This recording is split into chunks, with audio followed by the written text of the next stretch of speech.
Bonjour chers tous, soyez les bienvenus dans la présentation de cette nouvelle vidéo.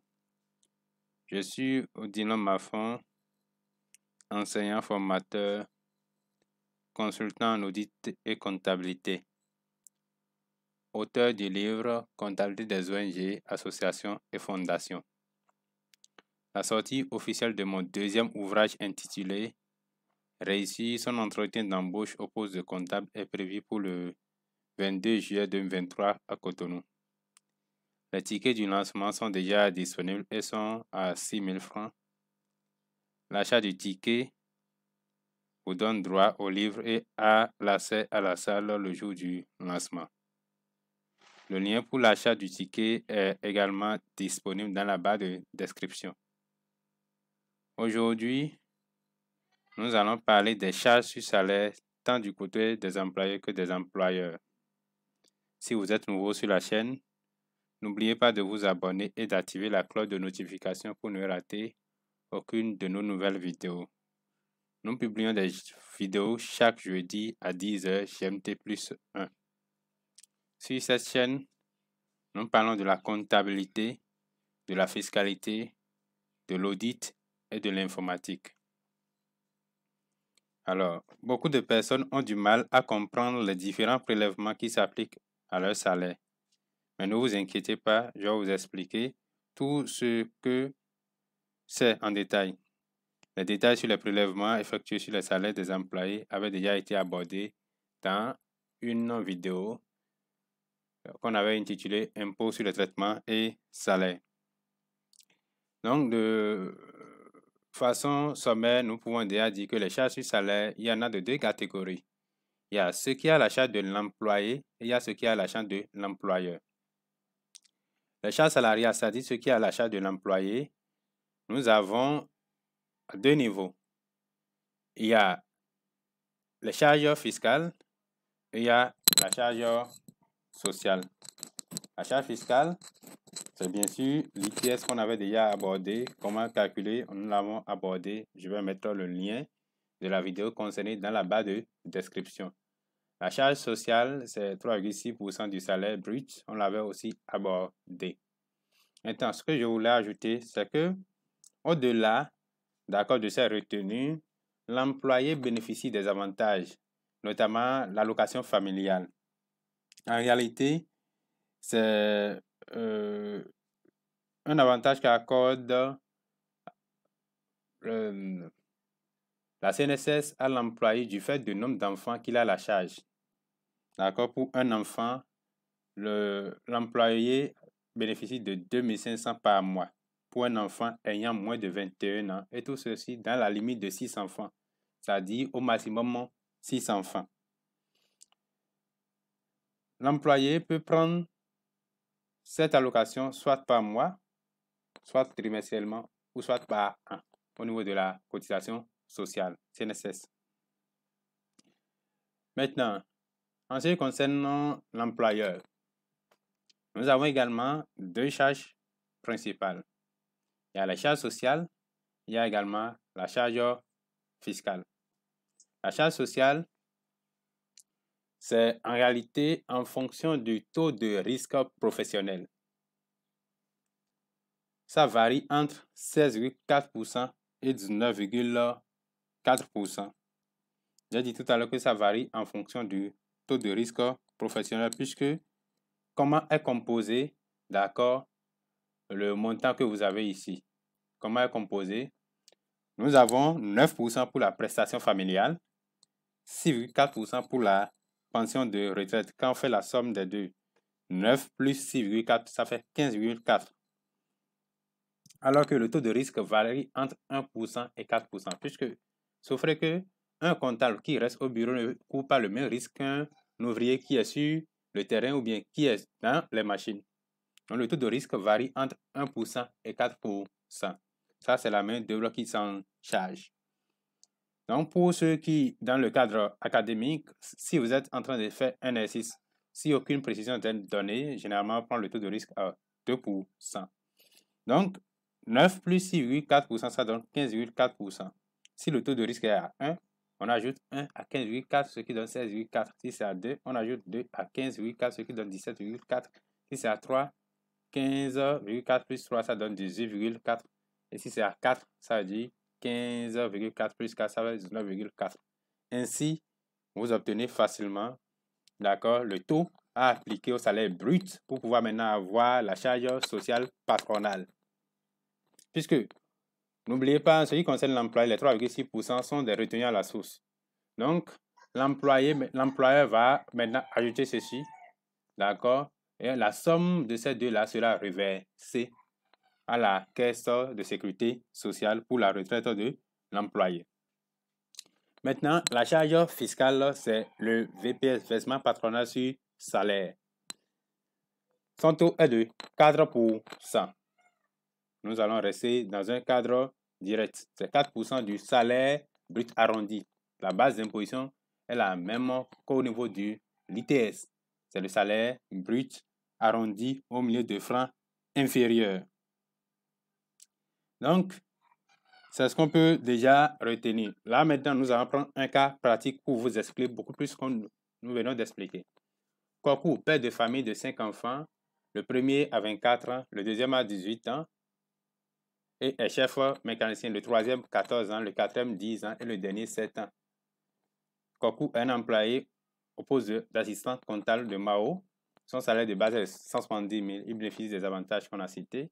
On avait déjà abordé une partie de cet exercice lorsque nous étions sur l'ITS. Travail à faire, déterminer le montant de l'ITS et de la CNSS à supporter par Kokou au cours du mois. Quel est le salaire net à verser à M. Kokou? Quel est le montant de l'allocation familiale à prendre par Kokou à la CNSS au profit de ses enfants? Déterminer le montant du VPS et de la CNSS à supporter par Mao, sachant que le taux de risque professionnel est de 2%. Quelle est la date de déclaration de l'ITS, du VPS et de la CNSS? Pour l'ITS, on avait déjà abordé, donc c'est un peu ça la base. D'abord, il faut déterminer le salaire brut, qui fait salaire de base, plus les heures supplémentaires, plus les avantages. On l'a obtenu, on l'a rendu au milieu de francs inférieurs, donc ça donne 283 000. Montant de l'ITS, on l'avait calculé, ça fait 30 270. La CNSS, on l'avait fait également. Le salaire net, c'est égal à salaire brut moins les retenues. Quand on parle de retenues, il y a les retenues obligatoires, il y a les retenues facultatives. Les retenues obligatoires, c'est les deux que nous venons d'avoir, c'est-à-dire l'ITS et puis la CNSS. Les retenues facultatives, on peut avoir les oppositions, les avances sur salaire, les saisies, arrêts et autres. Maintenant, au-delà de ces retenues obligatoires, nous avons une redevance que l'employé paye au profit de l'ORTB. On l'avait abordé également lorsque nous étions sur l'ITS. 1000 francs en mois de mars, sur le salaire de mars, 1000 francs et 3000 sur le salaire de juin. Mais il faut dire que ceux qui n'ont pas d'accord de salaire qui dépasse la première tranche ne sont pas concernés pour juin. Maintenant, quel est le montant de l'allocation familiale à prendre par Kokou à la CNSS au profit de ses enfants? Il faut dire, quand on remonte, Kokou est père de 5 enfants. Le premier a 24 ans. On a dit maximum 21 ans. Donc, le premier n'est pas dedans. Le deuxième a 18 ans. Oui, il est dans la tranche. Mais lui, il est déjà chef mécanicien. Ça dit quoi? Il n'est plus à la charge de son papa. Lui-même est déjà majeur. Il est déjà responsable. Du coup, lui n'est plus concerné par l'allocation familiale. Donc, on aura 3 enfants à prendre en charge. Le troisième qui a 14 ans, le quatrième qui a 10 ans et le dernier qui a 7 ans. Donc, ça fera quoi alors? Ça fera 3 fois 2500 par mois, ce qui donne à M. Kokou 7500 par mois. Il peut décider de prendre ça par an. Tout comme fait, il ne faudrait pas que ça dépasse une année. Le montant du VPS. Le VPS, on a dit, ça fait 4% du salaire brut. Le salaire brut arrondi au milieu de francs inférieurs. Dans le cas d'espèce, ça fait 283 000. 4% de 283 000, ça fait 11 320. On nous a précisé que le taux de risque professionnel est de 2%. Ça veut dire quoi? La charge patronale sociale à supporter ici maintenant sera alors 17,4%. D'accord, comment c'est composé? J'essaie de rappeler 9% pour la prestation familiale, 4% pour la pension de retraite et 2% pour le risque professionnel. Donc, on va faire alors 283 300 parce que la CNSS, on n'arrondit pas. Vous prenez directement le salaire brut fois le taux. Ça fait 49 294. Maintenant, on va demander la date de déclaration de l'ITS, du VPS et de la CNSS. L'ITS, le VPS et la CNSS sont déclarés le 10 du mois suivant en ligne sur la plateforme e-service.impôt.bj pour les entités qui sont au CIM et à la DGE. Maintenant, pour celles qui sont au CIP, le VPS et l'ITS sont déclarés trimestriellement, au plus tard le 10 du trimestre qui suit, en réalité, les prélèvements. Ça veut dire quoi? Pour le premier trimestre, ça veut dire que ça sera déclaré au plus tard le 10 avril. Maintenant, la CNSS, quant à elle, est déclarée à la CNSS et non au CIP, au plus tard le 15 du trimestre. En résumé, pour un salaire brut de 283 300, nous avons ces détails. Charge sur salaire, nous avons au niveau du salarié et au niveau du patron. Au niveau du salarié, charge fiscale, on a 30 270, c'était l'ITS. La CNSS, 3,6%, ça fait 10 199. Au niveau du patron, il faut dire que les deux qu'on vient de citer ne sont pas en réalité des charges pour l'entité, parce que c'était retenu à la source. C'est l'employé qui supporte, mais l'employeur retient à la source et reverse.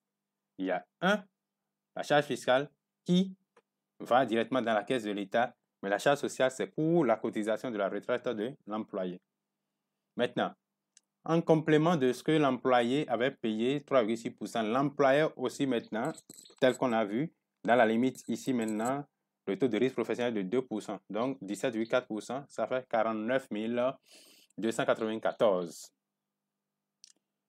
Donc, on va reverser aussi à la CNSS. Il y a le VPS, ça c'est l'impôt, ça fait 11 320. En résumé, on peut dire quoi? Pour un salaire de 283 300, vous allez voir que au-delà de ce que l'employeur va débourser, il y a ces charges qui sont également sur le salaire, 60 614, c'est-à-dire la charge sociale et la charge fiscale. Donc, au finish, nous allons dire que la charge totale supportée par l'employeur pour cet employé qui a un salaire brut de 283 300, c'est en fait 343 914. C'est en réalité ça. Il faudrait que les employeurs sachent. Et il faut dire que l'employé doit veiller à ce que l'employeur déclare régulièrement, d'accord, sinon paye régulièrement les cotisations. Sinon, il ne pourra pas bénéficier, d'accord, de sa pension librement et ne pourra pas aussi bénéficier des allocations.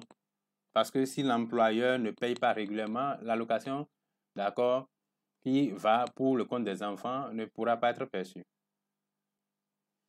Donc, c'est tout ce que nous avons prévu pour vous en ce qui concerne les charges sur salaire. Merci de votre aimable attention. Merci à tous ceux qui font l'effort de nous suivre et de nous faire un retour pour nous aider à toujours mieux faire. Merci de votre aimable attention. Les commentaires, recommandations sont attendus dans les commentaires. À la prochaine pour une nouvelle vidéo.